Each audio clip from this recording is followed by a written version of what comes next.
नमस्कार, मैं रवीश कुमार।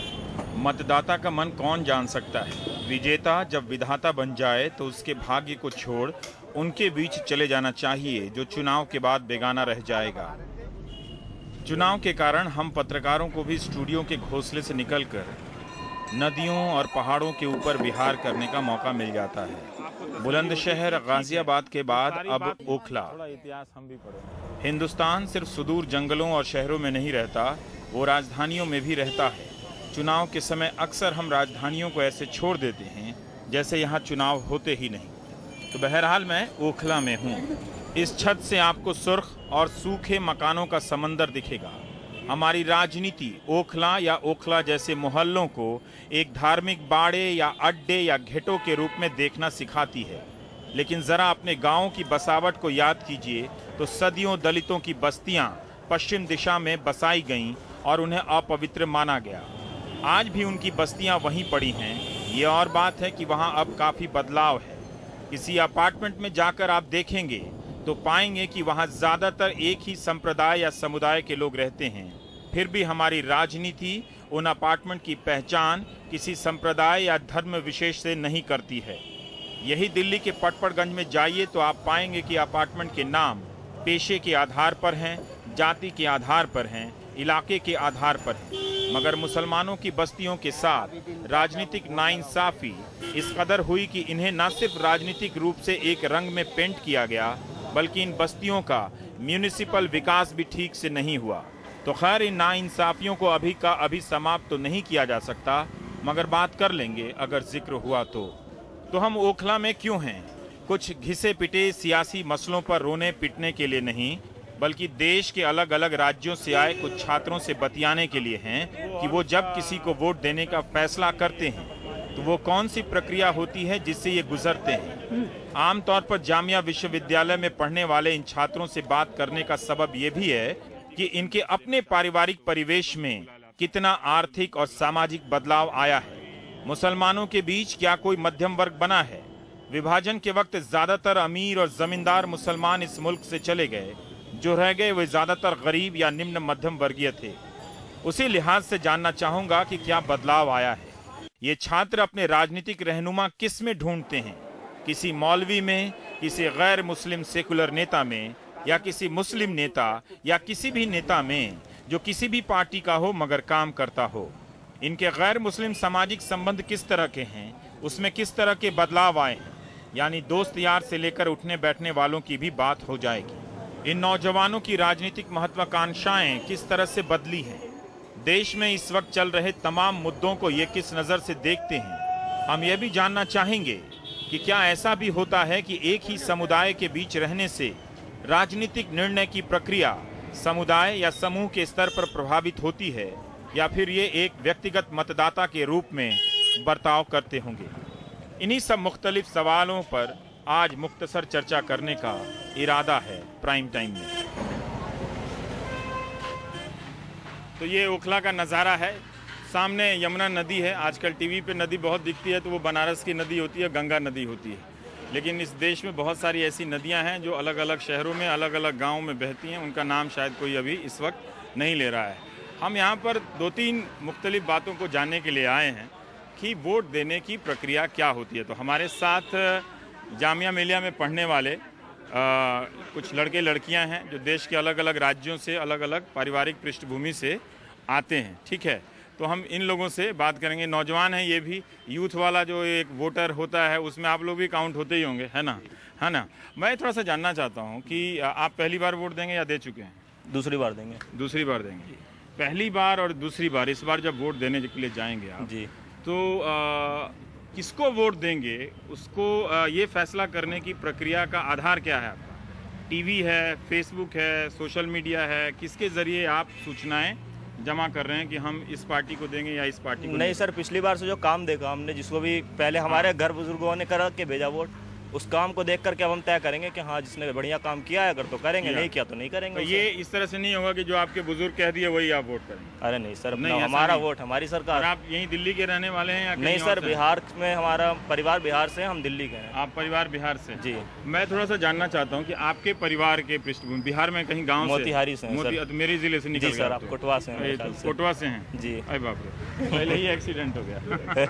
खैर कोई बात नहीं जी सर। तो आपके आपके पृष्ठभूमि में आर्थिक रूप से क्या क्या बदलाव आया है और आपके यहाँ तक आने में संक्षेप में बताइएगा फटाक से। नहीं सर, बदलाव बहुत आया है। पहले हमारे तरफ में वहाँ बिहार में क्राइम व्राइम बहुत होता था, लेकिन अब आप जाते हैं घर बिहार तो आराम से रात में फैमिली में बताइए, पैसे रुपये या कमाई आमदनी में क्या बदलाव आया है? बदलाव आया है सर, थोड़ा बिजनेस बढ़ गया है। हाँ, और चेंज आया है। चेंज आया है। आपका नाम? अर्षा। हाँ? अर्षा। अर्षा, अच्छा। और आप यहीं की रहने वाली हैं? जी। अच्छा अच्छा, मैं थोड़ा, आप पहली बार शायद वोट देंगी? पहली बार। पहली बार। मैं थोड़ा सा ये जानना चाहता हूँ कि जब आप वोट देने का फैसला करेंगी तो किन बातों को आप प्राथमिकता देंगी कि हम, मेरी लिस्ट में ये चीज़ें ऊपर होनी चाहिए, तो मैं ए या बी या सी, किसी पार्टी या नेता का नाम नहीं लेना इस चर्चा में, है ना? उन लोगों का नाम वैसे ही लेने के लिए इतना अरबों खरबों रुपया खर्चा करते हैं, इसलिए उनका नाम अपने प्रोग्राम में छोड़ देते हैं। पहले तो महिलाओं की सुरक्षा, दूसरा बिजली पानी। बिजली पानी, इनके जो आज यहाँ पे आप देख लीजिए, यहाँ बिजली नहीं है सुबह से। हाँ। लोगों को कितनी परेशानी हो रही है, ऊपर से गर्मी का मौसम है तो ज़्यादा से बहुत ही ज़्यादा परेशानी हो रही है। अच्छा, ये आपको लगता है कि ये प्रायोरिटी का? बिजली पानी ये तो बेसिक नीड्स है ना, ये नहीं यही मेन चीज़ें होती है। आप कहाँ से हैं सर? मैं यूपी से हूँ, मौजम अली नाम है। अच्छा, मौजम अली जी। और यूपी में किस जगह से? UP district Bijnor. बिजनौर से, तो बिल्कुल पास से। जी। अच्छा मौजम अली साहब, आप ये बताइए आप किस विषय में पढ़ते हैं? मैं मास मीडिया हिंदी से। मास मीडिया में पढ़ते हैं। आप जहाँ से आए हैं जी, और वहाँ पे आपके परिवार में, रिश्तेदार में आर्थिक स्तर पर पिछले 20 साल 25 साल में क्या बदलाव आया है? सर आर्थिक स्तर पर तो फिर भी बेहतर है, क्योंकि वहाँ के लोग इंडिया से बाहर ज़्यादा लोग हैं। अच्छा। हर फैमिली में आपको एक दो बाहर मिलेंगे, सऊदी, दुबई। तो इस तरह। पैसे की, एक बुनियादी पैसे की कोई खास दिक्कत नहीं? खास दिक्कत नहीं, लेकिन बिजली की इतनी दिक्कत है कि हफ्ते वाइज बिजली चलती है, एक हफ्ता दिन में तो एक हफ्ता रात में। वो इस तरह से बिजली इस आती है? तरह से बिजली आती है। आपकी प्राथमिकता किस तरह से तय होती है कि आप भी युवा मतदाता हैं? मैं बाकी लोगों की तरह मैं मुस्लिम मतदाता शब्द का इस्तेमाल नहीं करना चाहता, लेकिन फिर भी यहाँ आया हूँ, क्योंकि ये कैटेगरी मेरा बनाया हुआ नहीं, तो मैं थोड़ा सा बात करके आप लोगों की के मानस में झांकना चाहता हूँ कि बिल्कुल सर, आज के टाइम पे हर पार्टी ये चाह रही है कि किस तरह माइनॉरिटीज़ को अपने पक्ष में ले लें। हाँ। लेकिन माइनॉरिटीज़ को, हम में भी, सिखों को भी, और हर चीज़ को ये तय करना होगा कि हम किसे दें जो हमारे भले के लिए सोचे। हाँ। लेकिन ऐसा सोचा जा नहीं रहा है। मैं थोड़ा सा आपसे जानना था, आपका नाम? मनीषा सिंह। मनीषा, बहुत अच्छा। आप जामिया में मास मीडिया में हैं और आप दिल्ली से ही हूँ। दिल्ली से ही हैं। और दिल्ली में किस जगह से हैं? किशनगंज, पुरानी दिल्ली। किशनगंज, पुरानी दिल्ली से रहे हैं, ठीक है। मुझे एक बात बताइएगा मनीषा, मुझे नहीं मालूम कि आपके पुरानी दिल्ली का परिवेश क्या है, आसपास के मोहल्ले, दोस्त क्या हैं। जब आप आई यहाँ पर और आने से पहले इस इलाके के बारे में या जामिया के बारे में क्या सोचती थी, और उसमें क्या कोई बदलाव आया, या कोई जैसा सोचती थी वैसा ही आपने पाया? नहीं, जो मैंने सोचा एक्चुअली शायद मुझे लगा एक्सपीरियंस उससे थोड़ा सा कम रहा मेरा। कम रहा। जामिया एक बहुत ही रेपुटेटेड यूनिवर्सिटी है, बहुत नाम है, मास मीडिया का नाम सुनते ही लोग कहते हैं अब आप जामिया से हैं, तो सोचने में हमसे डबल क्वेश्चन करने में तो 4 बार सोचते हैं। तो अगर हम बात किए यहाँ के कल्चर की और यहाँ के ट्रैफिक की, अगर मास मीडिया जामिया जैसा रेपुटेड, अगर हम यहाँ पर कई बार ओखला से फटफट लेने आ जाए तो हम यहाँ आधे घंटे इतनी बुरी तरह स्टक हो जाते हैं, घर पहुँचना बहुत इंपॉसिबल। ट्रैफिक समस्या और बिजली की समस्या के अलावा मतलब मेरा यहाँ एजुकेशन, मेरा बेसिकली कुछ समस्या हुई कि वहाँ जा रहे हैं उनके मोहल्ले में, उनके का एक भेद रहा है हमारे समाज में। आई गेस मैं कहूँगी कभी भी ये कहीं से भी नहीं गया। हम जरूर कहते हैं कि इक्वलिटी आ गई है, मुस्लिम नहीं है, हिंदू नहीं है, पर ये है एक्चुअली SC STs भी काउंट होते हैं, और ये एक्सपीरियंस मेरे साथ प्रीवियस भी रहा है। आपके दिमाग में इन सब चीजों में बदलाव, इन लोगों से दोस्ती में फर्क करने के बाद बिल्कुल पड़ा क्या? बिल्कुल नहीं पड़ा। मेरा मानना है कुछ बेहतर हुआ या कुछ बदलाव? बहुत बेहतर है। हम लोग, ऐसा नहीं है हमारे और इसके दिमाग में नहीं है ये चीज, हमारे जो बुजुर्ग हैं अगर हम कहें, कुछ टीचर्स भी डिस्क्रिमिनेट ये लोग कर देते हैं, हमारे में ऐसा नहीं है। हम लोग एक इंसानियत के नाते हैं, और इन हमारी क्लास में देखा जाए तो लोग, इससे पहले जामिया आने से पहले आपके मुस्लिम दोस्त थे? बिल्कुल थे, और वो बहुत अच्छे दोस्त रहे। शायद उन्होंने मुझे अपने कल्चर से बारे में बहुत कुछ बताया, और कई हद तक ये हो गया था मुझे मुस्लिम कल्चर इतना पसंद है कि कई लोग मुझसे डबल क्वेश्चन करते हैं, आप मुस्लिम हैं, अच्छा नमाज कितनी बार करते हैं, सॉरी मैं हिंदू हूँ, मुझे मुस्लिम नमाज नहीं आती है। तो और आपके आपके आपके बचपन से लेके बड़े होने में जी। कोई हिंदू दोस्त रहा है? बिल्कुल सर। रहा है जी। कहाँ पे? यूपी में भी रहे और मैं गाजीपुर में रहता था, यहाँ से पहले। दोस्त रहा है कि पूरा यार रहा है? पूरा यार रहा है। पूरा यार रहा जी। है ना, वो अभी भी है? जी हाँ? अभी भी है। सिंपल बात करो यार, यारबाजी नहीं तो फिर जवानी कैसी है कि नहीं? है कि नहीं?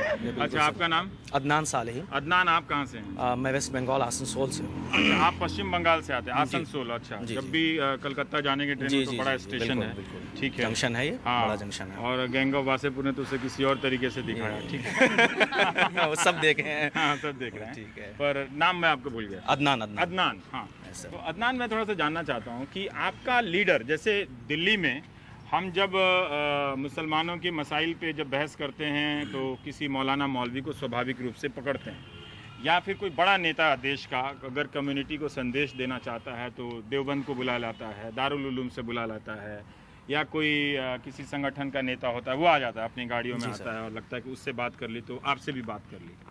आप अपनी निजी ज़िंदगी में ऐसे लोगों से रिलेट करते हैं क्या? लगता है कि वो आपके नेता हैं? देखिए आजकल जो चल रहा है, अगर बहुत गंदे वर्ड में कहें तो दलाली वाली हिसाब किताब चल ये रही है। दलाली ठीक चल है। रही है। अच्छा, कुछ जगहों पर ऐसा हमें फील होता है, हाँ। क्योंकि वो आवाम से कहीं से जुड़े हुए नहीं है, पीपल से बिल्कुल भी जुड़े ये हुए जो नहीं है, बड़ी-बड़ी लेकिन गाड़ियों में आते हैं और मुस्लिम नेता बिल्कुल बन भी गए। जुड़े हुए नहीं है, लेकिन ऐसा लगता है कि वो आपको कहीं ना कहीं बेच रहे हैं। अच्छा। They are selling yourself, ठीक है। और ऐसा फील होता है आपसे अपना उनका कोई रिश्ता नहीं है, और वो जाते हैं जहाँ पर जो बड़े प्रभावी नेता हैं उनसे बात करते हैं और ये उनको बताना चाहते हैं, लेकिन अंडर द टेबल जिसको हम कहते हैं वो मामला तय होता है कि गैस सिलेंडर, गैस के कनेक्शन के लिए या गैस का जो पूरा आपका पर ये आप समझने हिसाब लगे किताब है। क्या इस तरह का भेद आपके घरों में भी लोग करते हैं या आप लोग देखिए ये चीज़ें समझ में तो नहीं आती हैं ऊपर लेवल पे, हाँ। लेकिन अगर आप थोड़ा सा भी तालीम से, एजुकेशन से रिलेट करते हैं किसी न किसी लेवल पे, तो आपको ये चीज़ नज़र आएगी, ठीक है। क्योंकि आज वो अगर ज़मीनी स्तर पर काम कर रहे थे तो कल वो एकदम से मालदार कैसे हो गए? आप किसी धार्मिक नेता को अपना नेता मानते हैं क्या, कि वो आपके बिहार पे जाता है, कोई बयान जारी कर देता है कि हाँ ठीक है हम इनके साथ हैं, उनके साथ हैं, या उनका किसी नेता से मिलना इस रूप में देखा जाता है कि पूरा समुदाय उनके साथ उस राजनीतिक दल से मिल गया? दरअसल यही हो रहा है आज। जैसा अब वो रटी रटाई बातें तो करनी नहीं है कि भाई एक नेता ना हो या एक धार्मिक नेता ना हो, एक इंसान हो, वो तो देखना पड़ेगा, तो वो तो बहुत मुश्किल हो जाएगा।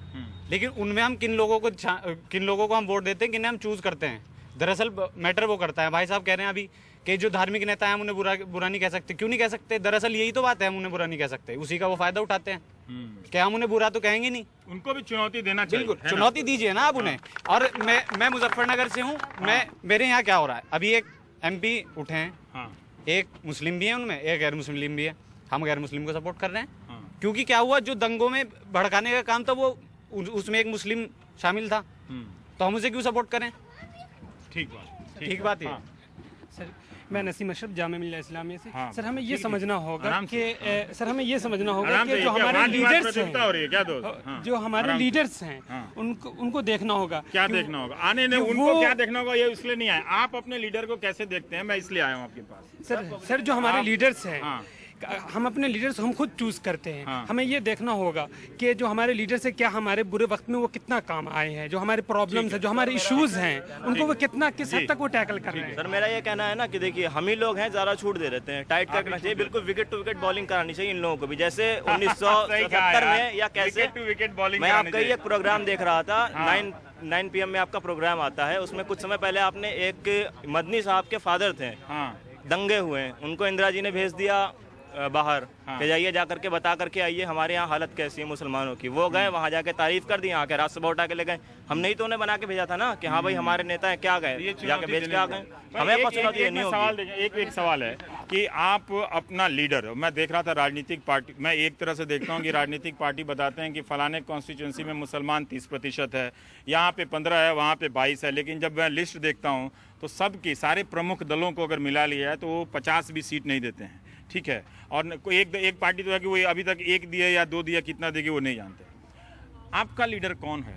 कोई मुसलमान है, कोई गैर मुसलमान है, कोई सेकुलर है, कोई रिलीजियस लीडर है, या कोई ऐसा है जो सिर्फ काम करता है और वादा करता है, उसके आधार पर आपका नेता? सर पहली बात तो ये लीडर में आप रिलीजन नहीं देख सकते। हाँ, इंडिया में ये होता है कि आप, लेकिन रिलीजन वाले तो लीडर बन जाते हैं ना। तो वो गलत है, क्योंकि राजनीति जो है वो आइडियल पे होनी चाहिए, व्यूज पे होनी चाहिए, रिलीजन पे, कास्ट पे ये सब नहीं होनी चाहिए। इंडिया में जैसे कहते हैं 30% या 40% 50% मुस्लिम है, तो मुस्लिम ये सोच के वोट देते हैं कि वो हमारा मुस्लिम है, वो हमारा भलाई करेगा, लेकिन ऐसा होता नहीं है। दरअसल इंडिया में क्या होता है कि लोग सोचते हैं कि हमारा अपना कर देंगे, लेकिन जैसे मैं आपको बताना चाहूँगा कि 15-20 दिन पहले दिल्ली के एक धार्मिक नेता हैं जिनका मैं नाम नहीं लूंगा, नाम किसी का मतलब, हाँ, तो उन्होंने एक बंगाल की पार्टी, कोई बोल दो कि फूल कुमारी, हाँ, उन्होंने बंगाल की एक पार्टी से उनको कहा कि समर्थन इनको मेरा समर्थन है, मुस्लिम इनको वोट दे। तो मुझे ये समझ में नहीं आता है कि पिछले 10-15 सालों में इतनी वफादारी वो बदल चुके हैं, तो मुसलमान जो जनरल मुसलमान है उन्हें पता ही नहीं चलता कि वो जो अब कह रहे हैं वो सही थे या पहले कह रहे हैं। यही जानना चाहता हूँ, इन्होंने कहा कि रिलीजियस लीडर हैं वो पिछले 10 साल में 10 बार अपनी निष्ठाएं बदल चुके हैं। ऐसे लोगों की बातों को सुनकर वोट देते हैं या अपना होमवर्क करते हैं कि हम इसको देंगे या नहीं देंगे? सर, सबसे पहली बात तो कि जिस लोकतंत्र में हम रहते हैं वहाँ पर धर्म नाम का कुछ होना ही नहीं चाहिए, जिस देश में रहते हैं हम, क्योंकि ये लोकतंत्र है। हम पहले भारतीय हैं, उसके बाद किसी धर्म से बिलोंग करते हैं। ललित ने सबसे बड़ी चीज बिल्कुल वही कर रहा है, नीचे से धर्म के नाम पे पहचान। एग्जैक्टली यही बात बताना चाह रहे हैं कि एक धर्म के नाम पर वोट बैंकिंग की तैयारी होती है, लेकिन हम ये कहीं ना कहीं भूल जाते हैं कि किसी एक इलाके में संपूर्ण 100% तो किसी एक धर्म विशेष के लोग रहते नहीं है। दूसरी चीज है कि अगर हम ओखला में रह रहे हैं, यहाँ भी 50% ही मुस्लिम है, लेकिन जब चुनाव की घड़ी आती है तो हमें ये बोलकर बगलाया जाता है कि हाँ, आपके मुस्लिम नेता आएंगे यहाँ पर, आपका विकास करेंगे, क्योंकि वो सिर्फ आपके लिए लड़ाई करेंगे, ना कि वो किसी और। 50% हिंदू भी यहाँ रहते हैं, लेकिन ये भूल जाते हैं उस वक्त 50% हिंदू भी रहते हैं। इस चीज़ को हमें नहीं बताया जाता। हमें बताया जाता है कि आप मुस्लिम बहुमूल्य क्षेत्र में रहते हैं, यहाँ पर आपके लिए मुस्लिम नेता आएंगे तभी आपका विकास होगा। अगर किसी गैर मुस्लिम को आप लाते तो आपका विकास नहीं होगा। सर, इन सब चीज़ों से परे हट के अगर हम सोचें तो ही बात बन सकती है कि अगर हमें एक लोकतंत्र में सही ढांचे में चलना है तो हमें इन सब चीज़ से उठकर सोचना पड़ेगा और ऊपर जाकर उसी। अगर आप उठ के सोच में लिया तो जब आप वोट देने जा रहे हैं तो क्या इन पैमानों पर आपको उपलब्ध कोई नेता मिलता है? नहीं सर, वोट देने जब हम जाते हैं पहले तो हमें जो नेता है जो इलेक्शन लड़ रहा है, जिसको हम रिप्रेजेंट कर रहे हैं, जो हमारा रिप्रेजेंटेटर बनने वाला है, उसका नेतृत्व देखें, उसने इससे पहले क्या काम किए हैं। आप क्या करते हैं देखे हो कि नहीं? नहीं तो वो जो हमें मैनिफेस्टो है, कोई सलाह नहीं देना है। नहीं, ये कोई नीम हकीम का प्रोग्राम नहीं है। हाँ, नहीं, हम उसके काम को देखकर उसने इससे पहले क्या काम किए हैं और हमारे लिए अब आगे क्या कर सकता है, जो उसने वादे कर रहा है, उसके हिसाब से हम वोट देते हैं। अभी टीवी पे चुनाव के समय में क्या चल रहा है कि सब जाते हैं मुस्लिम बस्तियों में और पूछते हैं कि आप फलाना पार्टी को वोट देंगे कि नहीं देंगे। तो जब मैं सर्वे देख रहा था तो ऐसे कई राज्य हैं जहां पर उस पार्टी को कोई वोट नहीं मिल रहा है, सीट नहीं मिल रहा है, लेकिन वहां जाकर कोई उड़िया ब्राह्मण से नहीं पूछता है कि आप उस पार्टी को वोट दे रहे हैं कि नहीं दे रहे हैं। तो एक तरह से मुसलमानों को चिन्हित किया जाता है कि आप वोट नहीं देने वालों में से हैं, है ना, एक दुश्मन मुखालफत कौम, जबकि ये हकीकत नहीं है। तो ये एक मीडिया की तरफ से भी ये होता है, नेताओं की तरफ से भी होता है, और उसी तरह की छवियों में हम आपको लपेटते हैं, आप हमको लपेटते हुए लपेटा जाते हैं। जी, मेरा ये मानना है, जब ये कह रहे हैं कि मुस्लिम ऐसा करते हैं तो क्या हिंदू समाज में आप लोग भी तो जातिवाद और धर्म की राजनीति करते हैं? तो अगर हम लोग अपने समुदाय के लोगों को चुन रहे हैं तो क्या गलत कर रहे हैं? अगर आप लोग हमारे लिए काम करेंगे तो हमें ऐसे करने की जरूरत ही नहीं है। ये बड़ी बात है ना। यही बात सही है। हाँ, अगर आप जी, जबकि बाकी हिंदू समाज में भी लोग जातियों के आधार पर, समाज के आधार पर चुन रहे हैं, तो उनको कोई इस नजर से नहीं देखता है। कोई नहीं देखता। लेकिन मुसलमान अपने धार्मिक आधार पर चुनता है तो फिर उसे ही टारगेट किया जाता है। ये गलत है। इस तरह से ठीक है। अब ये धक्का धक्की नहीं, ज्यादा नहीं, सब ज्यादा मत कहिएगा। अच्छा, एक कहने वाली बात जो है सर, एक चीज जो कहने वाली बात है, आज के डेट में जो हम जिस जमहूरियत में जी रहे हैं, समझ रहे हैं कि नहीं, इसमें हमको ये देखना है कि हमको सेकुलरिज्म को मजबूत करना है, सेकुलरिज्म को मजबूत करना है, और कम्युनलिज्म जो है, जिसको फर्क परस्ती कहते हैं, जैसा कि आज के डेट में हो रहा है, मारे हर तरफ से लोग जाते हैं, कोई कम मारा जाता है, कोई ज़्यादा मारा जाता है, लेकिन देखने वाली बात यह है कि मारा जाता है इंसान। तो हमको ये देखना है कि जो लोग ऐसे समुदाय को या ऐसे लोगों को बढ़ावा दे रहे हैं, आप उनको किसी भी कीमत पर बढ़ने नहीं दीजिए। ठीक है, किसी भी कीमत पर अगर आप उनको बढ़ने देते हैं तो हिंदू और मुसलमान दोनों ही जो लोग करते हैं क्या है, उनका एक कमजोरी पकड़कर उसके ऊपर उछालते हैं और लोग उछल जाते हैं। ये गलती लोगों की है, ये उन धर्म गुरुओं की नहीं है। हमें अपना दिमाग मिला हुआ है, उस पर सोचना उछलना पड़ेगा। बहाने बना लेते हैं, इन्होंने ऐसा Exactly किया, right। उन्होंने ऐसा हम किया। उछलते हैं, गलत बात है। अब वो आपको कुछ भी बात पे उछालेंगे, आपका पास दिमाग है, आप क्यों उछल रहे हैं? अगर मेरा कल को दोस्त है, बात भी सही कोई है। मुझे कह देगा उसने कुछ किया, मैं कैसे मुस्लिम के नाम पर उससे दोस्ती खराब कर लूँ? जबकि वो मेरा बहुत अच्छा दोस्त है, मेरे बहुत सबसे ज्यादा मुसलमान दोस्त है। मेरे जो सुपर सीनियर है जिन्होंने मुझे आज यहाँ पे सपोर्ट किया है, वो सारे मुस्लिम है। मैं क्या उनसे तोड़ लूँ? उन्होंने मुझे सपोर्ट किया है, वो आज तक शायद हिंदू ने इतना नहीं किया होगा, लेकिन मैंने हिंदू मुस्लिम पे डिस्क्रिमिनेट नहीं किया। देखिए रवि जी, वो आपका मैं अपने नज़रिए बताना चाहता हूँ कि पॉलिटिक्स में देखिए हिंदू मुस्लिम राजनीति से हट के आप हमें अगर पॉलिटिकल पार्टी के स्टैंड पे जाके आप सोचे तो आपको पता चलेगा कि पॉलिटिक्स जो सिंपली एक बिजनेस बन के रह गई है। अब पॉलिटिकल पार्टी उसको करना क्या है? हिंदू की राजनीति मतलब हिंदुओं की सेवा नहीं करनी, मुसलमानों की सेवा नहीं करनी, उनको चलाना है देश। तो देश की राजनीति करो ना, ये हिंदू मुस्लिम की राजनीति करने से कोई फायदा नहीं। लेकिन अपना दिमाग हम नहीं यूज कर रहे हैं, यही वही बात है। दिमाग हम लोग पढ़े लिखे हैं यार, वो अपनी सीट के लिए लड़ रहे हैं और हम उनके कहे हुए पे चल रहे हैं, ये सरासर गलत है। ये अपना दिमाग ही चला नहीं रहे, पढ़ किस ले रहे हैं हम लोग? फिर मुसलमान को सिर्फ नेता लोग यूज कर रहे हैं। आप क्यों यूज हो जाते हैं? वही तो सर कह रहे यूज हैं, कर रहे हैं ना वो। अपना दिमाग क्यों नहीं नहीं दिमाग लगा ये देखिए, नहीं सर गलत बात नहीं है। नहीं एक नहीं नहीं सर आप क्यों इस इस्तेमाल नहीं होने नहीं देते सर इंडिया में अगर आप उन्होंने भी कहा कि भाई एजुकेशन हमारी नहीं गलती है कि नहीं हम मैं गलत नेता नहीं, चुने। हम तो यूज कर रहे हैं, लेकिन जो इंडिया में जो एजुकेशन सिनेरियो आप देखो, जो पढ़े लिखे लोग हैं कितने परसेंट हैं? कल को अगर आप कहाँ से कल आए? को अगर मेरा मैं मेरठ से accident आया होगा, आप मेरठ से मुझे आए, बचाने जी। आएंगे अच्छा, आप नहीं बताइए आएंगे? कि आप किस तरह के परिवार से हैं? मैं एजुकेटेड फैमिली से हूँ। एजुकेटेड पहले से रहे हैं, हाँ। है ना? इसमें कोई ऐसा है जो बिहार और यूपी से हो? नहीं लेकिन सर जो जिसके फैमिली में चेंजेस आया? हाँ, नहीं, किधर? सर, लेकिन मैं आपको एक चीज बता रहा हूँ, जिस टाउन का मैं हूँ वहाँ एजुकेशन लेवल है ही नहीं। वहाँ लोगों को धर्म के आधार पर दंगों के आधार पर बांटा जाता है। ठीक है। मेरे परिवार में मैं अकेला पढ़ा लिखा हूँ। हाँ, आप अपने परिवार में अकेले पढ़े लिखे हैं? जी हाँ। मतलब पहली पीढ़ी के आप पढ़े लिखे? जी हाँ, पहली पीढ़ी। तो आपके पिताजी भी तालीम याफ्ता नहीं है? तालीम याफ्ता नहीं है। नहीं है। अच्छा अच्छा, तो ये बदलाव कैसे है और लोगों में भी बदलाव आ रहा है? बदलाव देखिए, बदलाव की शुरुआत हुई मेरे पिताजी ने गाँव छोड़ा, दिल्ली आए। फिर दिल्ली आए तो जागरूकता है कि बच्चों को पढ़ना लिखना जरूरी, तो हमें पढ़ाया। ये आ रहा है, मतलब ये आप आसपास रिश्तेदारों में भी ये प्रक्रिया देख रहे हैं? अब शुरुआत हुई है। अब शुरुआत हुई है हमारे पढ़ने लिखने के बाद, जब उन्हें फायदा ऐसा होने से आपके वोट देने के फैसले की प्रक्रिया पे कोई असर पड़ा है? बिल्कुल पड़ा है। पहले की तुलना में और अब की तुलना में? देखिए पहले क्योंकि मैं जब से एजुकेटेड हूँ, जब से मैं दिल्ली में हूँ, मैंने दिल्ली में ही तालीम हासिल की है, तो मैं पहले का कंपैरिजन नहीं बता सकता। लेकिन एक चीज़ ये है कि पढ़ने लिखने के बाद मैंने राजनीति को अगर अंदर से समझा या गहराई से समझने की कोशिश की, तो मैंने देखा है कि राजनीति में कुछ ही नहीं है सिवाय बिजनेस के। वो पॉलिटिकल पार्टीज बिजनेस कर रही हैं और हमारा हिंदू मुस्लिम हमें जोड़ के तोड़ के वो अपना फायदा कैसे न कैसे निकालती हैं, जैसे भी उनका फायदा हो। राजनीति को एक कॉर्पोरेट तरीके से यूज किया जा रहा है। बात धर्मगुरु की हो रही थी। एक धर्मगुरु है, मैं उनका नाम लेना चाहूंगा, उनके दामाद को टिकट नहीं मिला जिस पार्टी दिलवाना चाहते थे। उन्होंने उसी को, जिसमें इमाम बुखारी उनका नाम है, उनका नागल सीट से उनके दामाद को टिकट नहीं मिला। उनके दामाद को नाम कैंसिल हो गया। हाँ, उनके दामाद को टिकट नहीं मिला, तो उन्होंने कहा कि ये वाली पार्टी खराब है, आप इस वाली पार्टी को वोट दीजिए। सब ये लेकिन आप समझते हैं, है ना? धार्मिक गुरु, उनका काम है नमाज पढ़ाना, पूजा कराना। तो राजनीति में क्या अपनी इज्जत करा रहे हैं? फिर सर एक बात, ये हिंदू मुसलमान ना दिमाग में ज्यादा है। अगर कल को यहाँ किसी का एक्सीडेंट होता है तो क्या मुसलमान भाई बचाने नहीं जाते? दिमाग में ये सबको लगता है कि हिंदू बचाने जाते हैं, वो समझ लेनी चाहिए नहीं वो सोच रहा है। अपनी धार्मिक भावनाओं को भड़का कर मुसलमानों को सिर्फ इस्तेमाल न कराएं। अपने जाति मफाद के लिए वो चीजें लोगों से टाई अप कर लेते हैं पार्टियों से, और फिर मुसलमानों को इस्तेमाल करने के लिए रिलीजन से उठ के क्यों नहीं बात वही हम आ रहे हैं। रवि जी, एक चीज कहने की जरूरत है कि यहाँ पर जो है पूरा हिंदुस्तान का जो सिस्टम है, जो निज़ाम है, वो पूरी तरह कास्ट सिस्टम बेस्ड है। तो आप उसको अलग नहीं कर सकते। अगर आप उसको अलग करते हैं तो आप या तो हुकूमत नहीं बना सकते हैं, या तो आप अहमकों की जन्नत में रहते हैं। क्योंकि ये पूरा निज़ाम जो है, दलित अलग वोट लेके खड़ा है, कुछ लोग दलित और मुस्लिम कॉम्बिनेशन की बात कर रहे हैं, कुछ दलित और ब्राह्मण की कॉम्बिनेशन की बात कर रहे हैं। तो ये पूरा जो सिस्टम है वो पूरी तरह जुड़ा हुआ कास्ट सिस्टम पे, रिलीजन सिस्टम पे। तो आपको उसी हिसाब से बात करनी होगी। अगर आप उससे हट करके बात करते हैं तो या तो आप हो जाएगा कि हाँ हम तो आप हट करके बात कर रहे हैं। तो आपको ये देखना होगा कि जिस आधार पे ये कास्ट सिस्टम बेस पे जो पूरा सिस्टम चल रहा है, आप उससे अगर हट करके बात करते हो तो आप मेन स्ट्रीम से हट जाते हैं। आपको मेन स्ट्रीम में रहना है। अगर आप मेन स्ट्रीम में रहना चाहते हैं तो आपको इस चीज को बिल्कुल आपकी भी जगह है। जी, मैं ये जानना चाह रहा था कि आपने कभी वोट दिया है?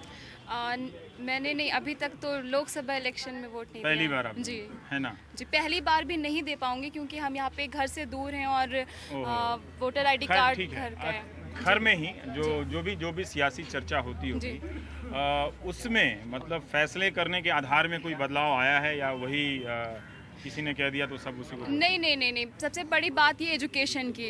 एजुकेशन एक ऐसी चीज़ है जो इंसान को भटकने से रोकती है, धर्म के नाम से, जाति के नाम से। ये सुनने में बहुत अच्छा लगता जी, है। जी, जी। लेकिन ये जितने भी जाति धर्म के नाम पे तोड़ने वाले हैं, ये सब पढ़े लिखे लोग हैं, सब ऑक्सफोर्ड से भी पढ़ के आए हैं। जब वो हार्वर्ड से भी वहाँ, कई बार तो लगता है कि हार्वर्ड में कहीं भैंस चरा रहे थे। हाँ। नहीं, उससे फर्क नहीं पड़ता। तो उसका पर ठीक है, आपके एक वोटर समाज के में तौर बहुत पे कम ऐसे लोग हैं जो धर्म और जाति के नाम पे वोट देते हैं, लेकिन आधा समाज ऐसा है, आधी जनता ऐसी है इस वक्त भी जो बदलाव चाहती है, सही मायने में बदलाव चाहती है, पर रास्ता और नहीं मिल रहा है शायद। रास्ता नहीं मिल रहा है, सही मार्ग दिखाने वाला नहीं मिल रहा है। Sir we are young generation, लग रहा है कि आप बड़ा यंग हो गए हो तुम। तो हम लोग को अरे क्या हम इतने बूढ़े हैं क्या यार? नहीं सर, सागा तो पाठा। अरे ऐसा थोड़ी है, बाल रंगवा के आ जाऊंगा कल। यंग बोले जा रहे हैं। हाँ, हम लोग को चाहिए सर कि अब वो हमारे अंदर अवेयरनेस हो, हम किसे वोट दे रहे हैं ये समझना चाहिए हमें। जब तक कास्ट बेस्ड सिस्टम है, इससे हटकर हमें आना चाहिए। और कोई है जो पीछे भाग गया नहीं बोलना चाहता? बैक बेंचर्स कौन है यहाँ पे? आइए। आप कौन से नेताजी हैं आप? नहीं सर, नेता नहीं है हम। हाँ। हम यहाँ पे स्टूडेंट हैं, हम भी स्टूडेंट हैं, पढ़ाई खत्म हो गई है। स्टूडेंट में भी कोई नेता हो सकता है, ऐसा क्या है? ऐसा नहीं है, मैं अभी बहुत लोगों की बातें सुन रहा था, धर्मगुरु ये धर्मगुरु वो, बहुत सारे धर्मगुरु बनाया किसने? हमने तो नहीं बनाया। अगर 2-4 हदीस पढ़ लिया या कुरान पढ़ लिया, वेद पढ़ लिया, तो अपने आप को धर्म को कहने के हकदार नहीं है। अगर हम कहते हैं कि आप हमारे धर्मगुरु, तो आप हमारे धर्मगुरु, आप हमारे किस्मत का फैसला नहीं कर सकते। नेता लोगों ने सुविधा से चुन लिया ना कि नेता नहीं। हाँ। अगर धर्मगुरु कोई कह रहा है कि मैं धर्मगुरु हूँ, तो उसके पीछे कोई बैकग्राउंड है नेता का। उसके पास पैसा है, पावर है, पॉलिटिकल पावर, तो वो कहता मैं धर्मगुरु। मेरे पीछे कोई नहीं है, मैं अपने आप को कैसे कह दूंगा धर्मगुरु? हम लोगों की गलती है कि हम उनकी बातों को समझते हैं, सुनते हैं, जाना नहीं चाहिए उनके पास। अगर आप उनको इग्नोर करें तो आप उनको खारिज कर दिए, सिरे से खारिज कर दिए। एक बयान आता है कि आपको वहाँ पे आना है, आप लोग पहुँच जाते हैं। ठीक है, टाइम का पता नहीं चल रहा, फिर भी थोड़ा सा 5 मिनट और बात करेंगे। एस्पिरेशन जो है ना, आकांक्षाओं में कोई बदलाव आया है क्या सर? बदलाव आपके पारिवारिक पृष्ठभूमि में आप में थोड़ा सा हम सर बदलाव की अगर बात की जाए तो बदलाव तो काफ़ी हुआ है। काफ़ी ऐसा हुआ। नहीं जैसे है कि बदलाव नहीं हुआ है। जैसे कि अगर मैं यूपी से हूँ, सहारनपुर से हूँ, और पहले जो थी वो बहुजन समाजवादी पार्टी थी वहाँ पे, फिर उसके बाद जो है अब समाजवादी पार्टी आई है। राजनीतिक दल की बात नहीं, आपके व्यक्तिगत जीवन में आर्थिक परिवर्तन हुआ है कि नहीं हुआ है, या कुछ नहीं हुआ? जो लोग कहते हैं कि कुछ नहीं हुआ है हिंदुस्तान में। बहुत हुआ है। पहले साइकिल से चलते थे, आज फिर मोटरसाइकिल से चल रहे हैं। आज अल्हम्दुलिल्लाह 3-3 गाड़ियां हैं हमारे पास, तो हम चल रहे। परिवर्तन है, अब बहुत लोगों के पास पैसा है। परिवर्तन कैसे आया? कोई सरकारी नौकरी से आई या नहीं सर, ऐसा नहीं, अपना बिजनेस करा। कोई सरकारी नौकरी नहीं है, मुसलमानों के पास तो सरकारी नौकरी है भी नहीं, वैकेंसीज भी नहीं होती है। आप भर दीजिए, नहीं आता। अपना बिजनेस करेंगे तो ही आप कामयाब हैं। जॉब से कोई आपको नहीं मिलेगा, और मिलता भी नहीं है जॉब।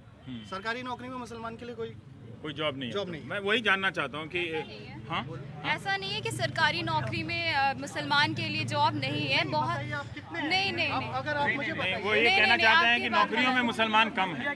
सरकारी नौकरियों में कम है। देखिए यही सोच है।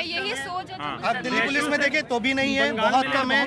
ठीक है ना? आप कोई भी आप विधानसभा में चले जाएं, वहाँ भी क्लर्क और जो भी आपको मिलेगा, सिर्फ क्लीनर अगर मिलेंगे आपको तो भी मिलेंगे। अगर आपको पॉलिटिक्स में आना है, आप आगे बढ़ेंगे तभी आप पॉलिटिक्स में आएंगे। आप पीछे रह के सिर्फ उंगली नहीं उठा सकते हैं। इनका एक पॉइंट है कि चूंकि आप लंबे समय तक पिछड़े रहे, ठीक है, तो आप नौकरियों तक नहीं पहुंचे, ठीक है। अब ये कह रही हैं कि आप आगे बढ़कर राजनीति से लेकर नौकरियों में अगर दावेदारी करेंगे तो वहाँ आपको जगह मिलेगी। जैसे छोटे छोटे लघु उद्योगों के जरिए या छोटे छोटे कारोबार से, जिसमें ज़्यादातर मुसलमान हैं, कारोबार में ही है ना सर, कारोबार में। दूसरी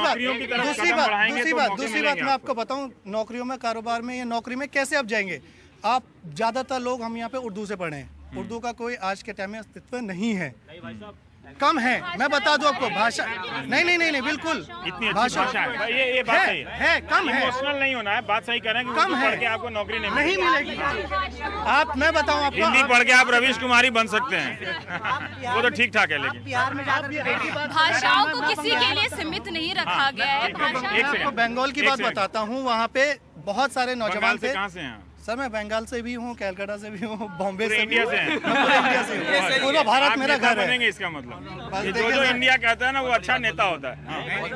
मैं एक छोटी सी बात बता दूं उर्दू के ऊपर। नहीं सर, मैं छोटी सी बताऊंगा कि जब अभी कलकत्ता में बहुत सारे नौजवान थे जो उर्दू से पढ़े हुए थे, बेरोजगार थे, उनको मायावती, सॉरी बोलते चलो, उनको वहाँ पे कहा गया कि आप लोग उर्दू में लेटर लिखें, उर्दू में कंप्लेंट लिखें, क्योंकि जब हमारे पास उर्दू में कंप्लेंट्स आएगी तो हम लोग आपको लोगों को हायर करेंगे।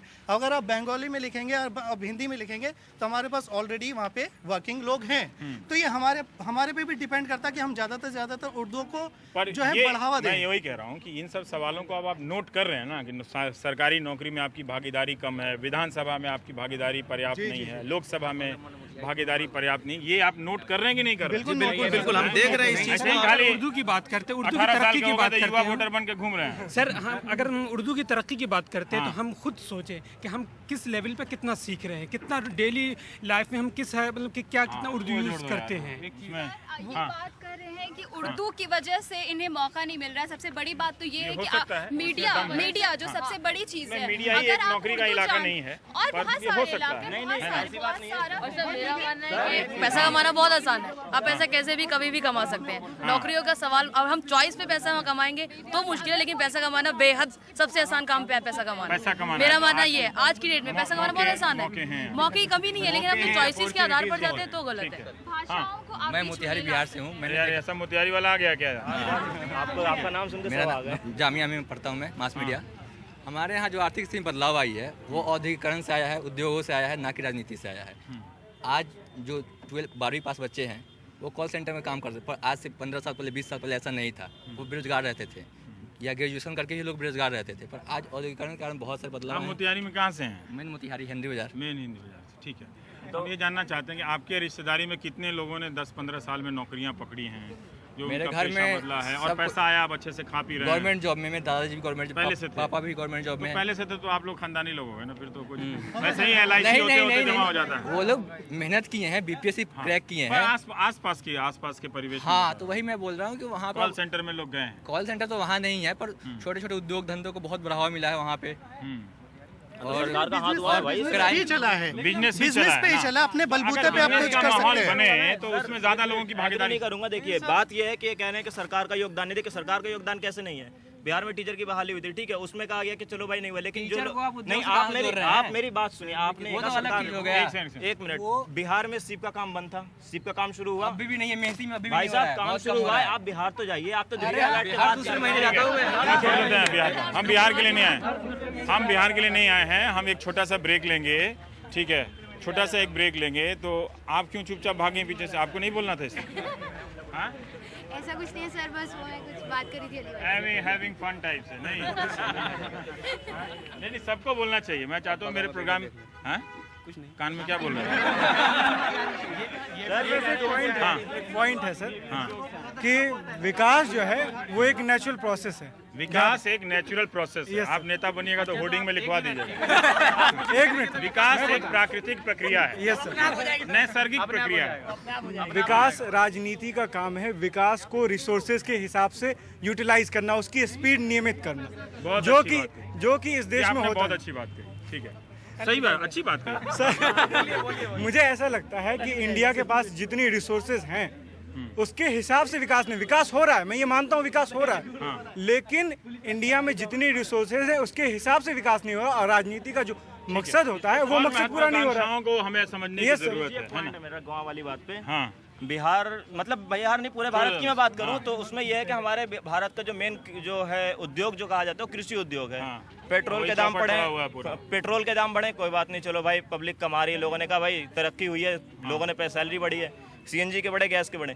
लेकिन पिछले 10 सालों में जो बीज के दाम होते हैं वो बीज के दाम 500 गुना 700 गुना बढ़ गए। जब जिस देश का मेन उद्योग जो है वो कृषि है, जिस पर डिपेंड रहा है, उसकी तरक्की नहीं हो पाएगी। तो सर बहुत बहुत शुक्रिया ये बात कहने के लिए कार्यक्रम में। लेकिन मैं आपको बता दूं कि कायदे से जिसकी आबादी 40 करोड़ है किसानों की, और ये देखिए हमारे राजनीतिक दलों की, मैं सीधा सीधा कहता हूँ, हिम्मत देखिए उनकी कि बिना उनकी बात किए हुए वो सरकार बनाने का सब दावा कर रहे हैं। ये उनकी हिम्मत है ना।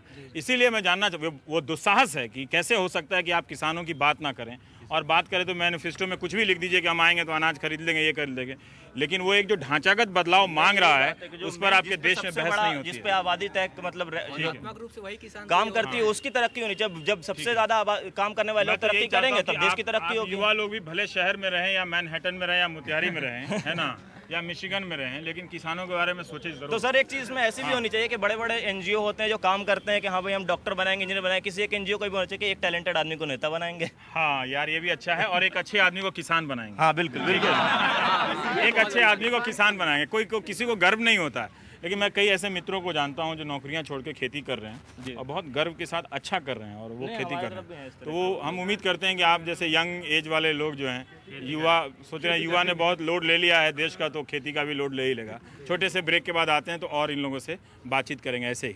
ज़्यादा कोई बड़ा सवाल टफ नहीं है, ईजी क्वेश्चन आ रहा है यहाँ पर, बहुत ईजी पूछ रहे हैं आप।